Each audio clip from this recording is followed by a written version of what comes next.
పేదలకు, నిస్సహాయులకు సహాయం చేయడం వల్లనే కర్రా చక్రం నాకు ఇష్టమైన డప్పుగా మారింది. ఇట్లా ఎవరు అనుకున్నారు? ఎందుకు? కథ చదివి తెలుసుకోండి. రామాపురం గ్రామంలో గోపి అనే పిల్లవాడు ఉండేవాడు.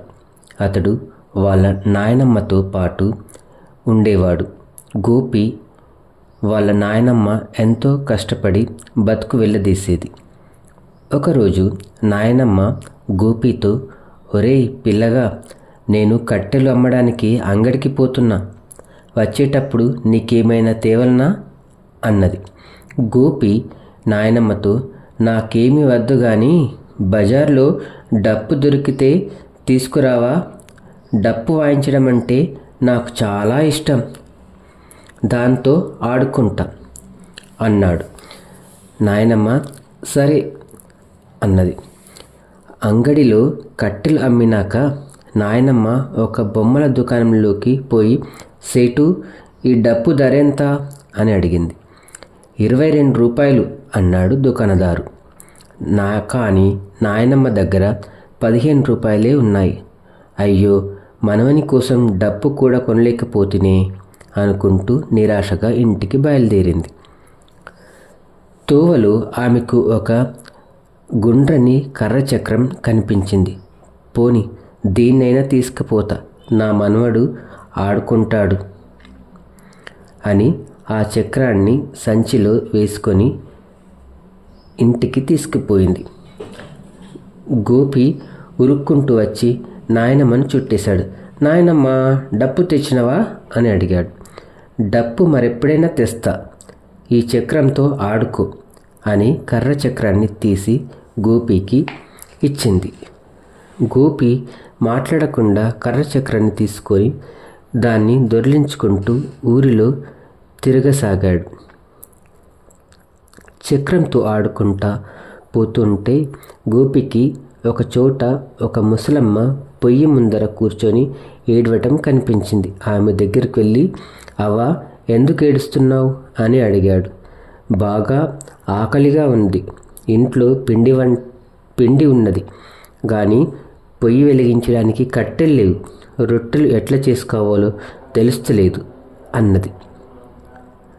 అవ్వ, ఏడవకు, నా దగ్గర కర్ర చక్రం ఉన్నది, దాంతో పొయ్యి వెలిగించుకొని నీ ఆకలి తీర్చుకో అని ఆ చక్రాన్ని ఆమెకు ఇచ్చిండు.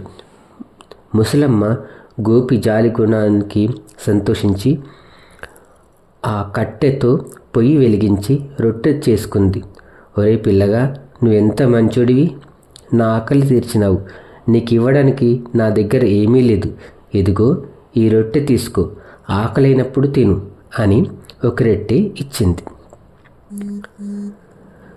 గోపి రొట్టెను కాగితంలో చుట్టుకొని ముందుకు పోయాడు.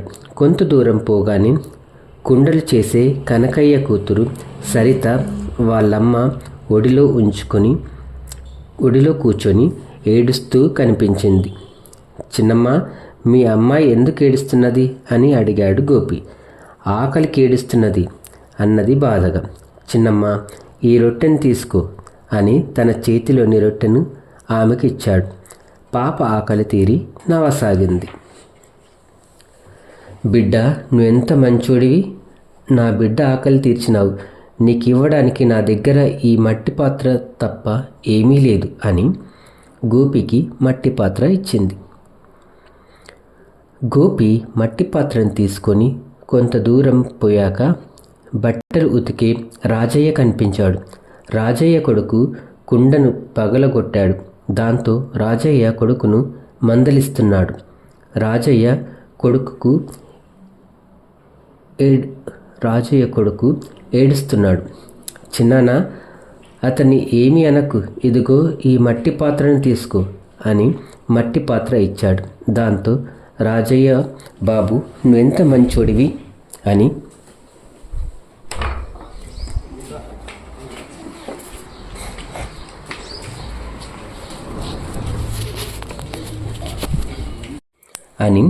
చెప్పి మట్టి పాత్రకు బదులుగా లోపలి నుండి పాత గొంగడి తెచ్చి గోపికి ఇచ్చాడు.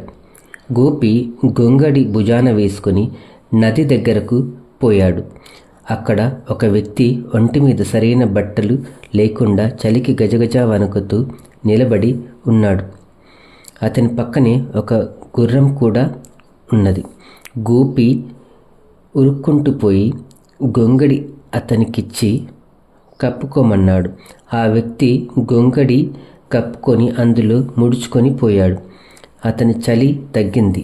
అప్పుడతను, నేనొక వ్యాపారిని, పట్నంలో వ్యాపారం చేసుకొని వస్తుంటే దొంగలు దాడి చేసి నా డబ్బులు నగలతో పాటు ఒంటి మీద బట్టలు కూడా దోచుకుపోయారు. నాకు గొంగడిచ్చి ప్రాణం కాపాడావు. నీకు ఇవ్వడానికి నా దగ్గర ఈ గుర్రం తప్ప మరేమీ లేదు అని గుర్రాన్ని గోపికి ఇచ్చాడు. గోపి గుర్రం కళ్యాణ్ణి చేత్తో పట్టుకొని అలా నడుచుకుంటూ పట్నంలోకి ప్రవేశించాడు. పట్నంలో అతనికి ఊరేగింపు కనిపించింది. కానీ ఆ ఊరేగింపు ముందుకు కదలడం లేదు. అందరూ నిశ్శబ్దంగా నిలబడి ఉన్నారు. చాలా పెద్ద ఊరేగింపు. అక్కడ బేండు మేళం, వాళ్ళ దగ్గర సన్నాయి, డోలు, డప్పు, ఇట్లా రకరకాల వాయిద్యాలున్నాయి. ఊరేగింపు ఎందుకు ఆగిపోయిందని అడిగాడు గోపి. ఈరోజు నా కొడుకు లగ్గం, ముహూర్తం సమయం దాటిపోతున్నది, కానీ మేము మాట్లాడుకున్న గుర్రం ఇంకా రాలేదు అన్నాడు పెళ్లి కొడుకు తండ్రి. అయ్యో తాత, దానికి మీరెంత బాధపడాలా? నా దగ్గర గుర్రం ఉన్నది, దాన్ని తీసుకొని ఊరేగింపు ప్రారంభించండి. ఆ గుర్రాన్ని తీసుకువచ్చి ఇచ్చాడు. ఊరేగింపు మొదలైంది. పెళ్లి ఘనంగా జరిగింది. నాయన, నువ్వు చాలా మంచోడివి. నేనీ ఊరిలో ధనవంతుడైన షావుకారును. ఈ గుర్రానికి ఎన్ని రూపాయలు కావాలో అడుగు అన్నాడు షావుకారు. గోపి, తాత, నాకు డబ్బులు వద్దు, ఆ బ్యాండు మేళంలోని డప్పు కావాలి. డప్పంటే నాకు చాలా ఇష్టం అన్నాడు గోపి. షావుకారు ఎంతో సంతోషించి ఆ డప్పుతో పాటు పైసలు కూడా ఇచ్చాడు. పైసల సంచిని భుజాన వేసుకొని డప్పు కొట్టుకుంటూ ఇంటికి పోయాడు గోపి. ఇంటి నుండి బయలుదేరేటప్పుడు నా దగ్గర ఒక చక్రం ఉండే, కానీ ఇతరులకు సహాయం చేయడం వల్లనే కర్రా చక్రం నాకు ఇష్టమైన డప్పుగా మారింది అని అనుకున్నాడు.